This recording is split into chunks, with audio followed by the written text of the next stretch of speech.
meu povo! E aí, como é que vocês estão? Estão bem? Espero que sim, né? Por aqui tá tudo em paz, graças a Deus. Então, olha só, pessoal, nós vamos agora, né, iniciar o nosso segundo bimestre oficialmente, com novo conteúdo. Nós vamos aí, para a unidade 3, a Revolução Francesa e a Era de Napoleão, ou a Era Napoleônica. Vocês vão encontrar referências das duas formas, tá certo? No livro de vocês está a Era de Napoleão, tá bom? Então, na introdução aí do livro de vocês, na página 70, unidade 3, página 70, tem dizendo o seguinte: as ideias iluministas contribuíram para transformar profundamente a sociedade europeia. Uma das maiores expressões dessas transformações foi a Revolução Francesa, que teve início em 1789 e marcou o fim do antigo regime na França. A instabilidade causada pela Revolução terminou com a chegada ao poder de Napoleão Bonaparte, o qual teve o apoio da grande burguesia e dos setores mais conservadores da sociedade e formou até mesmo um império europeu. Então essa é a introdução, gente. Como eu sempre digo, peguem um caderno para fazer a anotação, peguem um livro certo para ir me acompanhando. Então vamos lá. Como atividade, vocês já sabem, né? Vocês vão ter que realizar o iniciando rota, mas isso a gente vai falar mais lá na frente, tá certo? Página 72, a Revolução Francesa. Nós vimos lá no capítulo 3, quando nós falávamos, né, sobre a Europa, que estava completamente estruturada, né, por regimes monárquicos, o quê? Reis, rainhas, né, governando o povo, e falamos também sobre como o povo estava descontente com esse sistema de governo, com esse regime monárquico, principalmente os absolutistas, não é?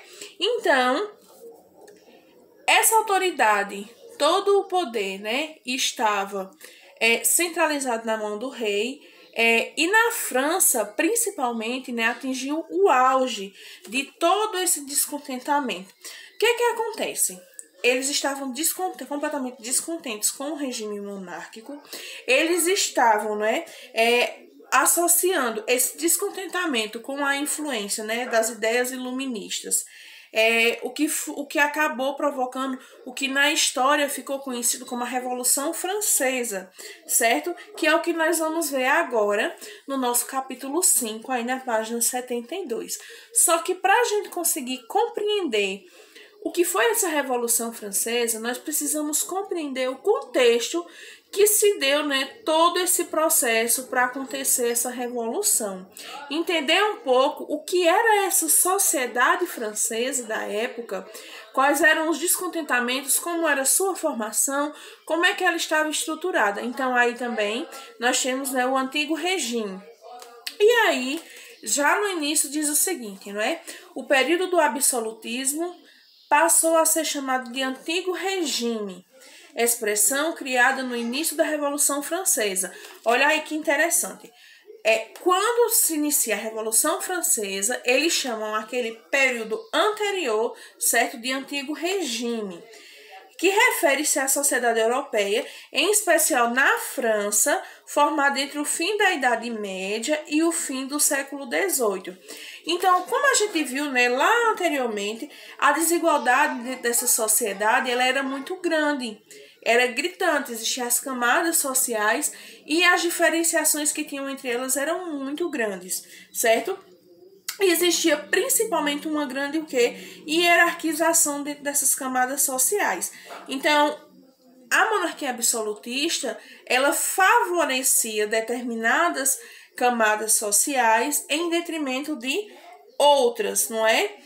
E na França, certo? Essa sociedade ela era dividida, digamos que em três camadas, três estados ou estamentos, certo? Vocês podem encontrar com esses termos. Aqui no livro nós vamos utilizar o termo primeiro estado, segundo estado e terceiro estado, tá certo? E agora a gente vai falar a respeito de cada um deles, o que é que cada um deles representavam dentro da sociedade, certo? Então, pessoal, nós temos o quê, né? Nós temos aí o primeiro estado, onde vocês podem acompanhar no livro, que era composto pelo quê? Pelos membros, né, da Igreja Católica, que era o alto clero. Então, tem essa divisão também dentro da igreja, vocês já sabem disso, a gente já conversou bastante a respeito disso, certo? Mas o primeiro estado, ele era composto pela igreja, pelos membros da igreja. Qual era a série de benefícios que a igreja, né, o clero, eles tinham? Eles não pagavam impostos, eles tinham grande poder aquisitivo, então muitas propriedades pertenciam, né, ao primeiro estado, que era a igreja, né, era muito poderosa na época. Com essa questão, eles não eram obrigados a pagar nenhum tipo de imposto, né, à coroa francesa, como também eles podiam recolher tributos, impostos, né, as contribuições que os fiéis davam, eles tinham esses direitos. Qual outra coisa que eu posso trazer aqui para vocês? Sim, eles podiam também administrar escolas e poderiam também proibir o uso de livros, certo? Alguns livros, a circulação de alguns livros. Se tivesse alguma temática em algum livro que não fosse de agrado ou de acordo com o que a igreja pensasse na época para aquela sociedade, eles podiam simplesmente vetar, certo, a circulação desses livros. E aí nós temos o segundo estado, certo, que é composto por quem? Pela nobreza, né? Eles ocupavam os cargos das instituições, como igreja, governo, o exército. Eles também eram isentos do pagamento de impostos. O que mais? Eles eram donos também, né, de grandes extensões de propriedades de terra, né, onde eles recolhiam os tributos também das pessoas que viviam ali naquelas terras, né, que eram pagos por quem? Pelos camponeses. Tinham os senhores, olha só, eles eram donos das terras, eles cediam aquelas terras, né? E aí os senhores daquelas terras, eles recolhiam impostos dos camponeses que viviam ali também e entregavam esses impostos para esses grandes proprietários, né? Que representavam o segundo estado. Então, primeiro estado, igreja, não é? Segundo estado, nobreza. E aí vem o terceiro estado, que é como a gente sempre diz, o terceiro estado é todos os outros. Então, toda a maioria da população, certo, compunha o terceiro estado. Quem eram esses? Os trabalhadores, os camponeses, membros que ocupassem, né, médicos, banqueiros, que naquela época não eram tão influentes, não eram profissões tão influentes como são hoje, certo, gente? E aí também tinham, né, pensadores, estudiosos, estavam todos nessa camada. E aí é justamente essa camada que se encontrou descontente com todo esse sistema. Então eles criticavam ferrenhamente todos esses privilégios e benefícios que a primeira e a segunda, o primeiro e o segundo estado tinham, né? Eles criticavam, é interessante quando ele fala aqui, né? Ele diz assim, que passou a criticar o sistema social vigente dessas camadas sociais, que valorizava a origem nobre da pessoa, mais do que o seu trabalho e sua capacidade individual. Então, para essa sociedade, não importava o que você era capaz de fazer, os seus conhecimentos, isso não importava.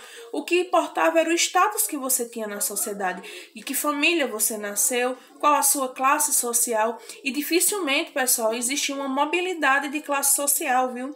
Quem era do terceiro estado dificilmente iria para o segundo estado e muito mais dificilmente iria para o primeiro estado, certo? Então, essas desigualdades, né, marcou profundamente essa sociedade da época.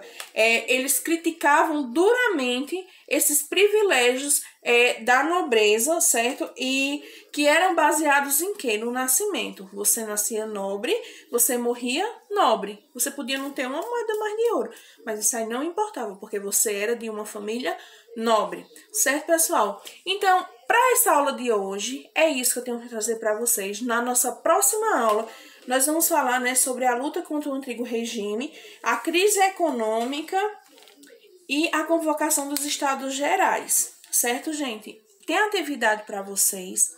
Essa atividade que tem para vocês, gente, é o seguinte, certo? Tem o Iniciando Rota, que eu já falei para vocês lá no início.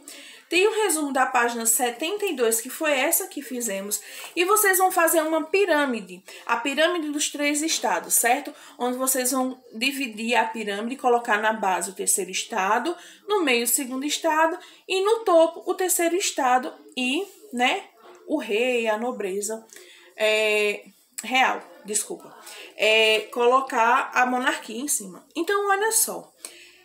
Essa atividade, nós vamos corrigi-la na nossa próxima conferência, certo, gente?